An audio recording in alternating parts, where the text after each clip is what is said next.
नमस्कार मित्रों, मैं हूं अंशुमन और आज आप पढ़ेंगे 12th बायोलॉजी RBSc बॉटनी में से चैप्टर 16 प्लांट टिश्यू कल्चर।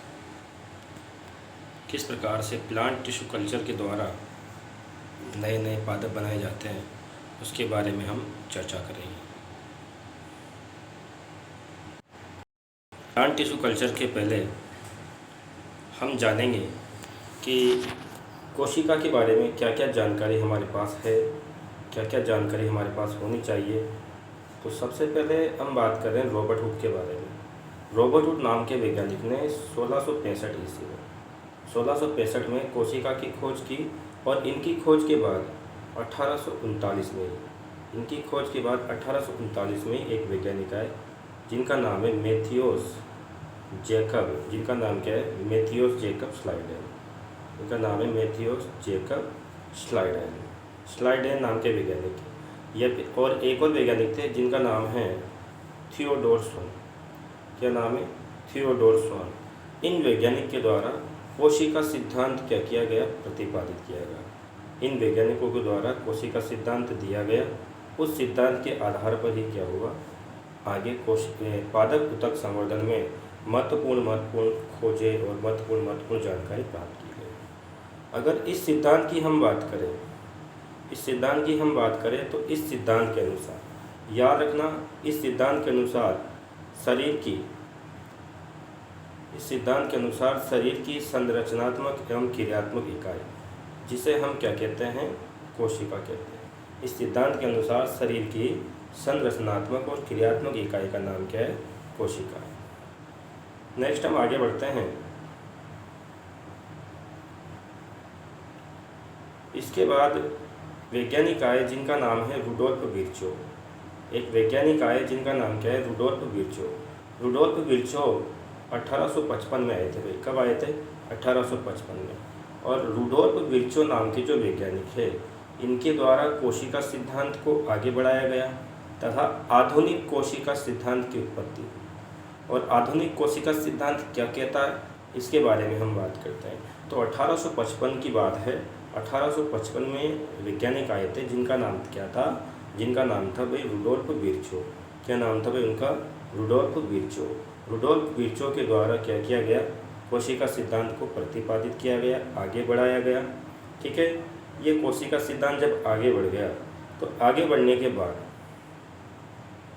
जो नया कोशिका सिद्धांत है, उस नए कोशिका सिद्धांत के अनुसार क्या क्या बातें हुई, आइए उस पर चर्चा करते हैं। जो आधुनिक और नया कोशिका सिद्धांत है, वो नया सिद्धांत क्या कहता है? आधुनिक और नया कोशिका सिद्धांत कहता है कि कोशिका क्या कहता है कि कोशिका शरीर की संरचनात्मक और क्रियात्मक इकाई है। कोशिका शरीर की क्या है? संरचनात्मक और क्रियात्मक इकाई है। ठीक है। इन्होंने कहा कि जो कोशिका है वो शरीर की कैसी इकाई है? संरचनात्मक और क्रियात्मक इकाई है। ठीक है। कोशिका शरीर की क्या है? संरचनात्मक और क्रियात्मक इकाई है। आगे बात समझ में। कोशिका शरीर की संरचनात्मक और क्रियात्मक इकाई है। और इन्होंने बोला कि जो नई कोशिकाएं हैं, नई कोशिकाओं का निर्माण जो होता है वो भी पहले की कोशिकाओं से होता है, अर्थात पूर्ववर्ती कोशिकाओं से होता है। नई कोशिकाओं का निर्माण पूर्ववर्ती कोशिकाओं से होता है। कोशिका सिद्धांत की एक और बात बताई गई कि समस्त प्रकार की उपापचय क्रियाओं को मतलब होता है कोशिकाओं के अंदर पाए जाने वाली मेटाबॉलिज्म। कोशिकाओं के अंदर पाए जाने वाले मेटाबॉलिज्म जो है, ठीक है, कोशिकाओं के अंदर पाए जाने वाले मेटाबॉलिज्म जो क्रियाएं होती है, अर्थात कोई पाचन क्रिया होती है, कोई श्वसन क्रिया होती है, ये सब क्रियाएं एक ही कोशिका में क्या होती है? संपन्न होती है। उसके बाद सजीवों में जो आनुवांशिक सूचनाएं होती है, ठीक है, सजीवों में जो आनुवांशिक सूचनाएं होती है वो एक पीढ़ी से दूसरी पीढ़ी में, ठीक है, जो आनुवांशिक सूचनाएं होती है वो एक पीढ़ी से दूसरी पीढ़ी में कोशिकाओं के माध्यम से जाती है। किसके माध्यम से जाती है? कोशिकाओं के माध्यम से जाती है। एक पीढ़ी से दूसरी पीढ़ी में कोशिकाओं के माध्यम से होता है। देखिए आपके सामने लिखा हुआ है टॉपिक कि सजीवों में आनुवांशिक सूचनाएं, कौन सी सूचनाएं? आनुवांशिक सूचनाएं एक पीढ़ी से दूसरी पीढ़ी में किसके माध्यम से जाती है? कोशिकाओं के माध्यम से। नेक्स्ट हम बात करते हैं आगे कि हाँ, ये लाइन हमने लिखी थी कि एक पीढ़ी से दूसरी पीढ़ी में स्थानांतरण कोशिकाओं के द्वारा होता है। अब हम बात करेंगे एक महत्वपूर्ण टॉपिक जिसको बोलते हैं पूर्ण शक्तता, जिसको क्या नाम देते हैं? पूर्ण शक्तता।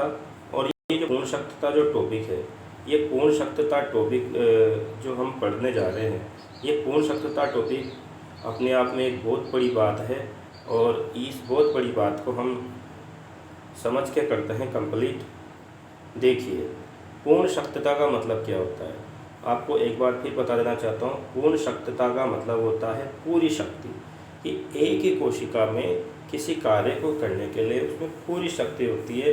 अर्थात कुल मिलाकर एक कोशिका में, अगर हम इसको इस तरह से बात करें कि एक कोशिका में संपूर्ण पादप को विकसित करने की क्षमता होती है।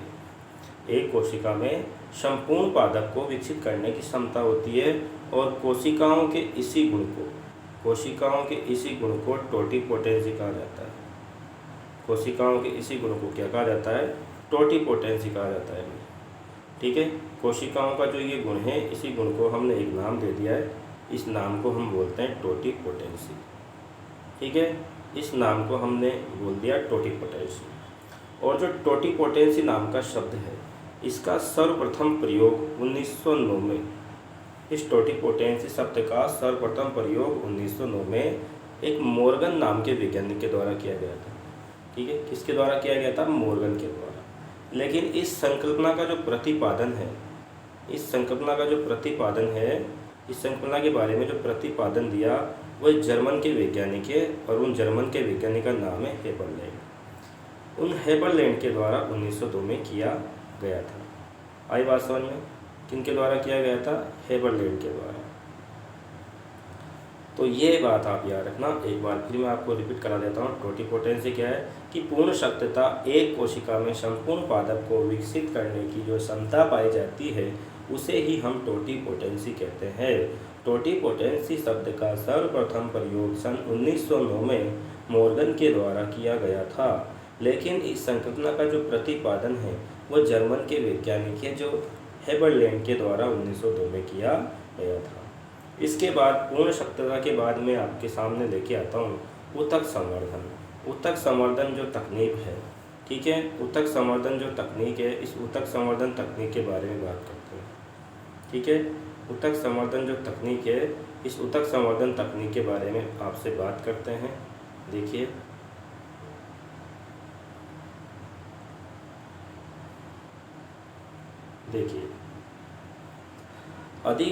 ऊतक संवर्धन तकनीक है। इस ऊतक संवर्धन तकनीक के बारे में आपसे बात कर रहा हूँ मैं।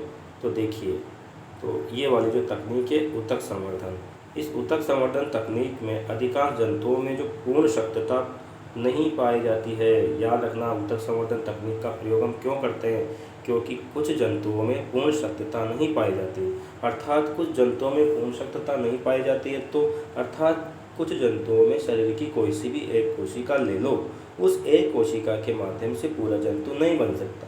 इसीलिए वैज्ञानिकों ने क्या किया? पादप का क्या लिया?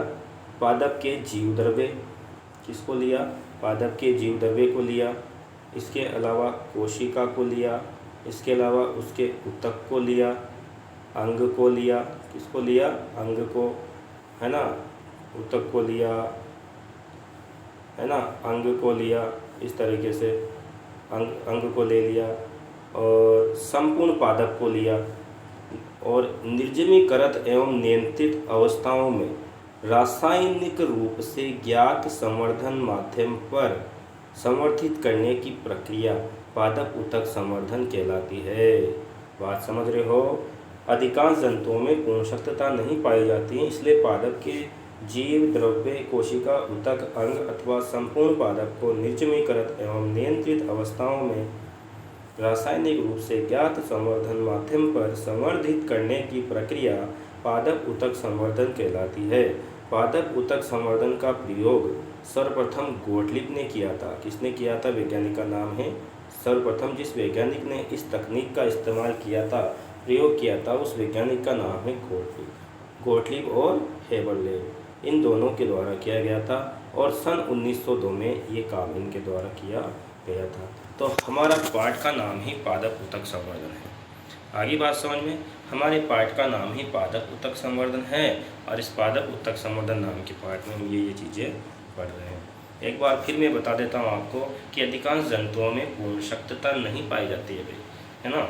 अधिकांश जंतुओं में पूर्ण शक्तता नहीं पाई जाती, इसीलिए पादप के जीवद्रव्य कोशिका एवं अंग अथवा संपूर्ण पादप को निर्जमीकृत एवं नियंत्रित अवस्थाओं में रासायनिक रूप से ज्ञात संवर्धन माध्यम पर संवर्धित करने की प्रक्रिया पादप ऊतक संवर्धन कहलाती है।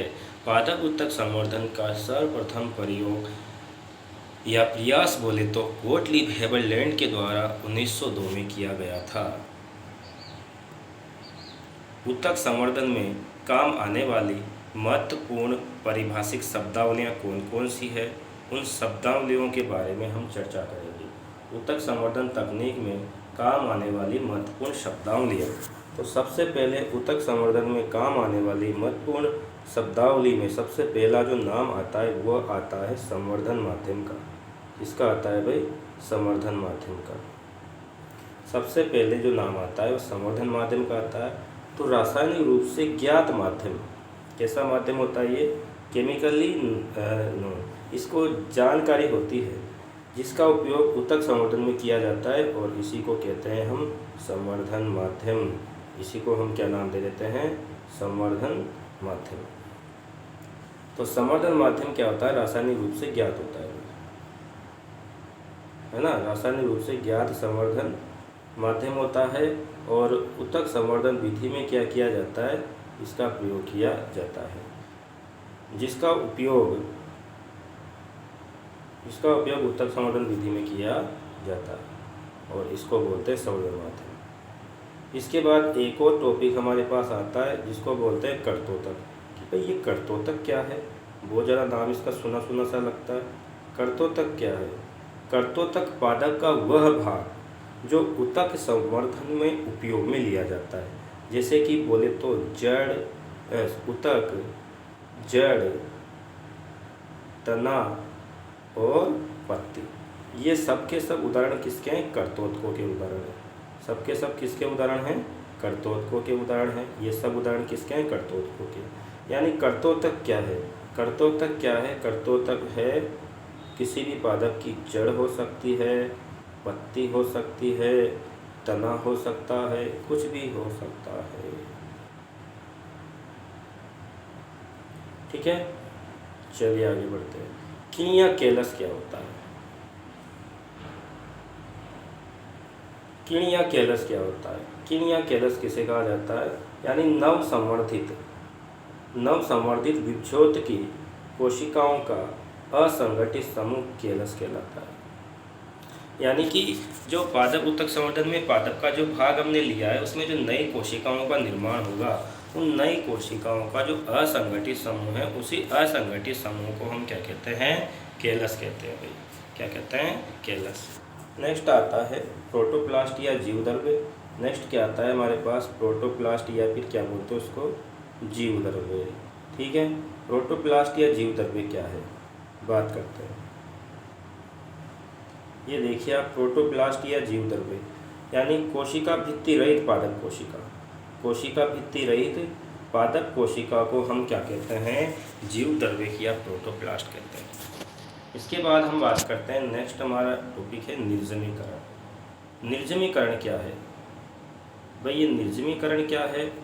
निर्जमीकरण का मतलब क्या होता है कि जो भी कर्तोतक या पात्र हम काम में ले रहे हैं ऊतक संवर्धन विधि में, जो भी कर्तोतक या पात्र हम काम में ले रहे हैं उनको हम क्या करें? उनमें से जो सूक्ष्म जीव होते हैं उन सूक्ष्म जीवों को समूल नष्ट करने की जो प्रक्रिया है, सूक्ष्म जीवों को समूल नष्ट करने की जो प्रक्रिया है, उस प्रक्रिया को ही हम क्या कहते हैं? निर्जमीकरण कहते हैं। उस प्रक्रिया को ही हम नाम दे देते हैं निर्जमीकरण। ठीक है, सूक्ष्म जीवों को समूल नष्ट करने की प्रक्रिया क्या कहलाती है? निर्जमीकरण कहलाती है। अब एक और आता है भी इसमें, सतही निर्जमीकरण। ये क्या बला है? सतही निर्जमीकरण। कि सतही निर्जमीकरण क्या है? देखिए, सतही निर्जमीकरण का मतलब आप देखोगे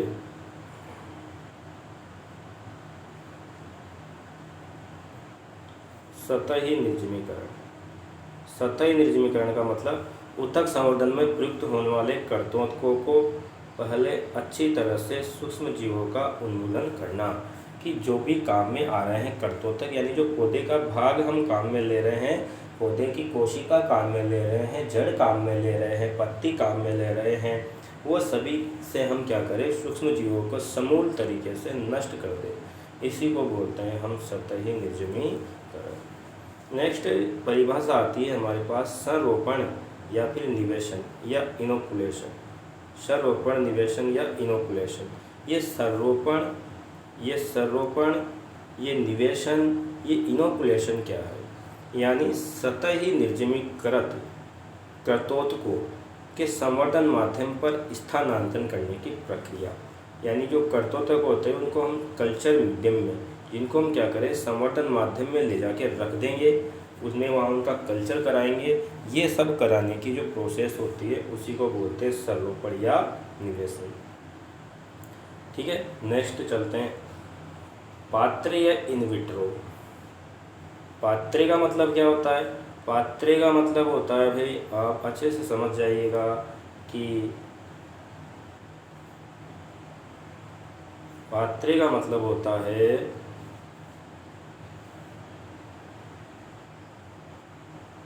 ये ले लीजिए, पात्र या इन विट्रो, परख नली या फ्लास्क में। इसको फ्लास्क लिखना चाहिए था मुझे, यहाँ फ्लास्क लिखा नहीं मैंने।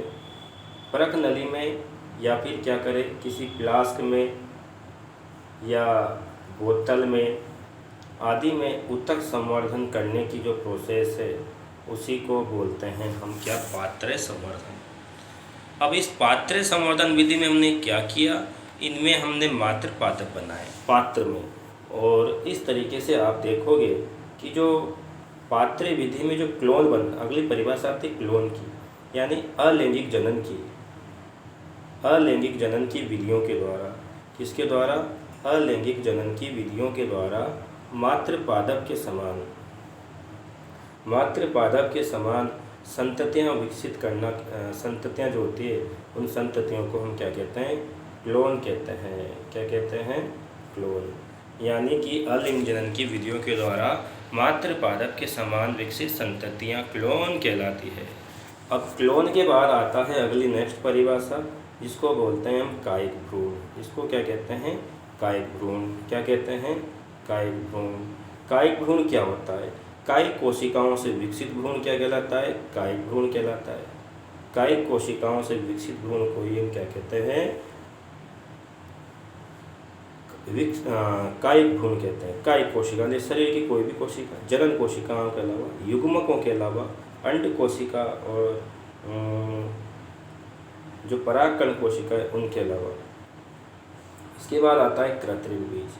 कृत्रिम बीज की क्या है?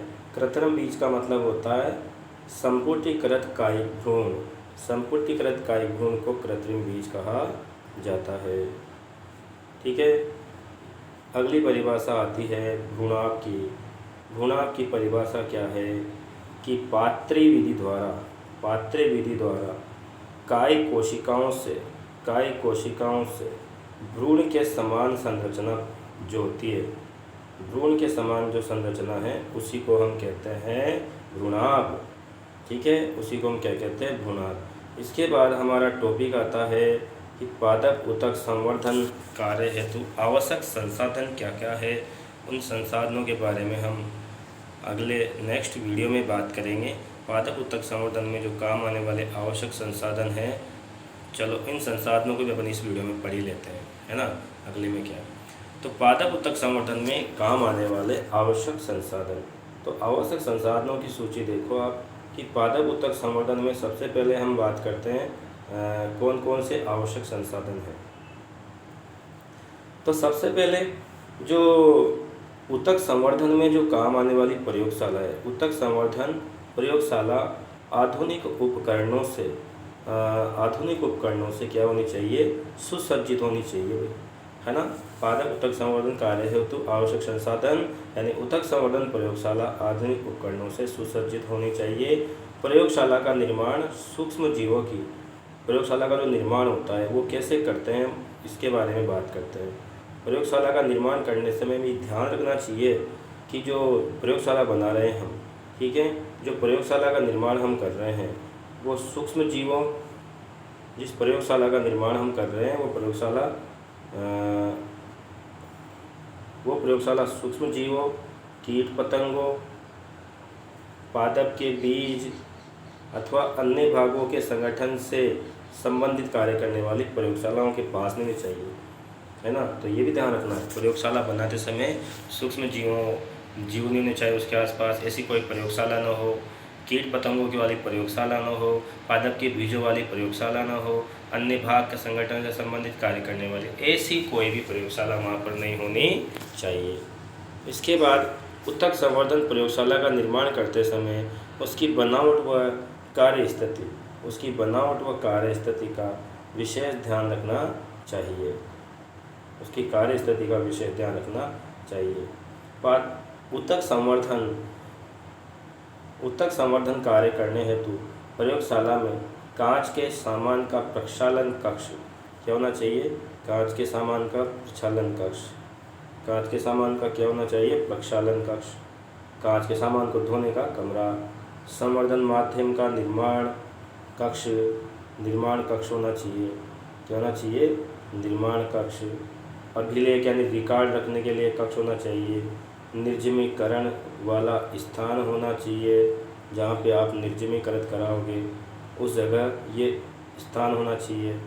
स्थानांतरण क्षेत्र, पादप को ऊतक संवर्धन करने के बाद कहाँ स्थानांतरित करोगे करतोत को, जो भी बनेगा उसको, वह कल्चर रूम होने चाहिए। ये इतनी सारी चीज़ें होनी चाहिए एक ऊतक संवर्धन करने वाले व्यक्ति के पास। ऊतक संवर्धन तकनीक के द्वारा विकसित पादपों के दृढ़ीकरण, दशानुकूलन, संग्रहण हेतु ग्रीन हाउस व पौधशाला का निर्माण भी आवश्यक है। तो ये सब क्या है, हमने आज जो भी चीज़ें पढ़ी है इनको एक बार और देख लेना चाहिए हमको, क्या क्या चीज़ें हमने पढ़ी है। आज हम पढ़ रहे थे ऊतक संवर्धन, ठीक है, ये सारी चीज़ें आज हमने पढ़ी है और अच्छे से इनको रिवीजन करेंगे अपन।